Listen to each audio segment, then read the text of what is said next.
ஆனால் விஜய் அவர்கள் வந்து என்ன நினைக்கிறாருன்னா, தன்னை முதலமைச்சராக பிரகடனப்படுத்தினா இன்னைக்கு ஒரே கட்சி அவர் முதலமைச்சராக சொல்லணும்னா காங்கிரஸ் மட்டும் தான் சொல்ல முடியும். வேற எந்த கட்சி சொல்ல முடியும்?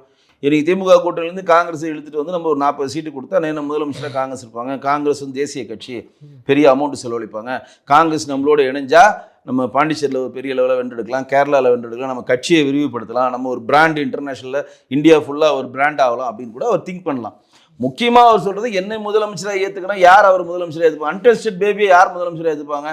காங்கிரஸ் ஏற்றுக்கிறதுக்கு வாய்ப்பு இருக்குது. அதனால் காங்கிரஸை பற்றி எந்தவே பொது வழியில் விமர்சனம் பண்ணாமல் இருந்த விஜய்க்கு நேற்று தான் காங்கிரஸில் ஆப்பு வச்சாங்க. ஐவர் குழு நியமிச்சிருக்காங்க. செல்வ பிறந்தக 5 பேர் சொல்லி சோழங்கி சோட்டா கட்டேகரை அவரும் நம்ம மற்ற வேணுகோபால்லாம் சேர்ந்து இன்றைக்கு வந்து தமிழ்நாட்டில் வந்து கூட்டணி பேச்சுவார்த்தை திமுக நடக்கிறது ஐவர் குழு நியமிச்சிட்டாங்க. இப்போ ஏடிஎம்கே கூட்டணிக்கு வருதா வரப்போறாரா என்னன்னு தெரியல. காங்கிரஸ் கைவிட்டுடுச்சு. வேற யார்கிட்ட அவர் கூட்டணி போவாரா? அவர் முதலமைச்சராக ஏற்றுக்கொள்வதுக்கு யார் இருக்காங்க?